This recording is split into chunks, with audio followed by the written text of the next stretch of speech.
اعوذ باللہ من الشیطان الرجیم بسم اللہ الرحمن الرحیم اللہم صلی علی محمد وعلی آل محمد کما صلیت علی ابراہیم وعلی آل ابراہیم انک حمید مجید اللہم بارک علی محمد وعلی آل محمد کما بارکت علی ابراہیم وعلی آل ابراہیم انک حمید مجید رب اشرح لی صدری ویسر لی امری واحلل عقدۃ من لسانی یفقہوا قولی ربنا زدنا علما یا مقلب القلوب ثبت قلبی علی دینک آمین۔ 10 عنوانات کے تحت اسلامی تعلیمات 5 ربیع الثانی۔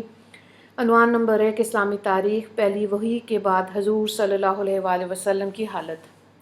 غار حرا میں حضور صلی اللہ علیہ وآلہ وسلم کو نبوت ملنے اور وحی نازل ہونے کا جو واقعہ پیش آیا تھا وہ زندگی کا پہلا واقعہ تھا، اس لیے فطری طور پر آپ کو گھبراہٹ محسوس ہوئی اور اسی حالت میں آپ گھر تشریف لائے اور کہا زملونی زملونی، مجھے چادر اڑا دو، مجھے چادر اڑا دو۔ چنانچہ حضرت خدیجہ رضی اللہ تعالیٰ عنہا نے چادر اڑا دی اور آپ لیٹ گئے۔ جب کچھ دیر کے بعد سکون ہوا تو سارا واقعہ آپ صلی اللہ علیہ وآلہ وسلم نے حضرت خدیجہ رضی اللہ تعالیٰ عنہ سے بیان فرمایا۔ وہ آپ صلی اللہ علیہ وآلہ وسلم کی ایک جانثار اور عقل مند بیوی تھیں۔ انہوں نے آپ صلی اللہ علیہ وآلہ وسلم کو تسلی دی اور کہا کہ آپ نیکی کرتے ہیں، نیکی صدقہ دیتے ہیں، ضرورت مندوں کو کھانا کھلاتے ہیں، اللہ تعالیٰ آپ کو ہرگز ضائع نہیں کرے گا۔ پھر وہ اپنے چچا زاد بھائی ورقہ بن نوفل کے پاس لے گئیں۔ وہ تورات انجیل کے بڑے عالم تھے، ان سے سارا واقعہ بیان کیا۔ انہوں نے کہا خدیجہ یہ تو وہی فرشتہ ہے جو حضرت موسیٰ علیہ السلام کے پاس آیا کرتا تھا اور یہ اس امت کے نبی ہیں۔ کاش میں اس وقت تک زندہ رہوں جب قوم ان کو نکال دے گی تاکہ میں مدد کروں۔ حضور صلی اللہ علیہ وآلہ وسلم نے فرمایا کیا میری قوم مجھے مکہ سے نکال دے گی؟ ورقہ بن نوفل نے کہا ہاں، جو بھی نبی آئے گا ان کے ساتھ قوم نے اسی طرح کا معاملہ کیا ہے۔ عنوان نمبر 2 اللہ کی قدرت ہاتھی۔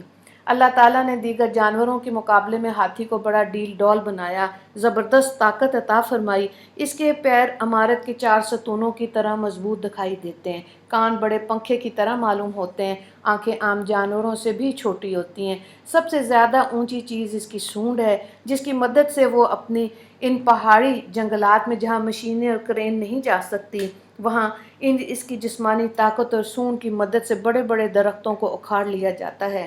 آخر انسان کی ضرورت پوری کرنے کے لیے اللہ تعالیٰ نے اپنی قدرت سے کیسے کیسے جانور پیدا کیے، سبحان اللہ۔ عنوان نمبر 3 ایک فرض کے بارے میں، تمام اعمال کا دار و مدار نماز کی صحت پر ہے۔ رسول اللہ صلی اللہ علیہ وآلہ وسلم نے فرمایا قیامت کے دن سب سے پہلے نماز کا حساب ہوگا۔ اگر نماز اچھی ہوئی تو باقی اعمال بھی اچھے ہوں گے، اور اگر نماز خراب ہوئی تو باقی اعمال بھی خراب ہوں گے۔ حضرت عبداللہ بن کرت رضی اللہ تعالیٰ عنہ نے اس کو روایت کیا۔ عنوان نمبر 4 ایک سنت کے بارے میں، مسواک دانتوں کی چوڑائی میں کرنا۔ ربیعہ بن اقسم رضی اللہ تعالیٰ عنہ فرماتے ہیں کہ رسول اللہ صلی اللہ علیہ وآلہ وسلم دانتوں کی چوڑائی میں یعنی دائیں سے بائیں اور بائیں سے دائیں مسواک فرماتے تھے۔ عنوان نمبر 5 ایک اہم عمل کی فضیلت، بوقت استنجا قبلے کی طرف منہ اور پیٹھ نہ کرنا۔ رسول اللہ صلی اللہ علیہ وآلہ وسلم نے فرمایا جو شخص پخانہ پیشاب کرتے وقت قبلہ کی طرف منہ نہیں کرتا اور نہ پیٹھ کرتا ہے، اس کے لیے ایک نیکی لکھ دی جاتی ہے اور ایک گناہ مٹا دیا جاتا ہے۔ طبرانی کی روایت ہے، حضرت ابو ہریرہ رضی اللہ تعالیٰ عنہ اس کے راوی ہیں۔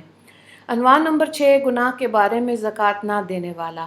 رسول اللہ صلی اللہ علیہ وآلہ وسلم نے فرمایا زکوٰۃ کا ادا نہ کرنے والا قیامت کے دن جہنم میں جائے گا۔ طبرانی کی روایت ہے، حضرت انس بن مالک رضی اللہ تعالیٰ عنہ اس کے راوی ہیں۔ عنوان نمبر 7 دنیا کے بارے میں، دنیا کو مقصد بنانے کا انجام۔ رسول اللہ صلی اللہ علیہ وآلہ وسلم نے فرمایا جو شخص اللہ کا ہو جاتا ہے تو اللہ تعالیٰ اس کی ضرورتوں کا کفیل بن جاتا ہے اور اس کی ایسی جگہ سے روزی پہنچاتا ہے جہاں سے اس کا وہم و گمان بھی نہیں ہوتا، اور جو شخص مکمل طور پر دنیا کی طرف جھک جاتا ہے تو اللہ تعالیٰ اسے دنیا کے حوالے کر دیتا ہے۔ بہقی کی روایت ہے، حضرت عمران بن حسین رضی اللہ تعالیٰ عنہ اس کے راوی ہیں۔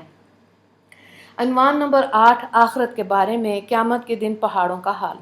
قرآن میں اللہ تعالیٰ فرماتا ہے لوگ آپ سے پہاڑوں کے بارے میں سوال کرتے ہیں تو آپ فرما دیجئے کہ میرا رب ان کو بالکل اڑا دے گا، پھر وہ زمین کو ہموار میدان کر دے گا، تم اس میں کوئی ٹیڑھا پن اور بلندی نہیں دیکھو گے۔ سورہ طٰہٰ آیت نمبر 105 سے 107۔ عنوان نمبر 9، طب نبوی سے علاج، بخار اور دیگر بیماریوں سے نجات۔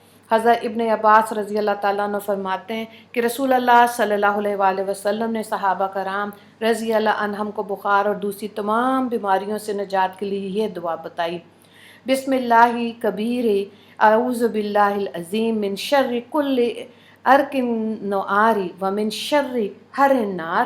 ترجمہ: میں اللہ کے نام سے شروع کرتا ہوں جو بہت بڑا، میں بہت ہی زیادہ عظمت والے اللہ کی پناہ مانگتا ہوں ہر جوش مارنے والی رگ کی برائی سے اور آگ کی گرمی کی برائی سے۔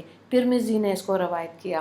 عنوان نمبر 10، قرآن کی نصیحت۔ قرآن میں اللہ تعالیٰ فرماتا ہے: بے شک اللہ اور اس کے فرشتے حضور صلی اللہ علیہ وآلہ وسلم پر رحمت بھیجتے ہیں، اے ایمان والو تم بھی ان پر درود و سلام بھیجا کرو۔ سورہ احزاب آیت نمبر 56۔ وآخر دعوانا ان الحمد للہ رب العالمین۔ اللہم اغفر للمسلمین والمسلمات والمؤمنین والمؤمنات۔ السلام علیکم ورحمۃ اللہ وبرکاتہ۔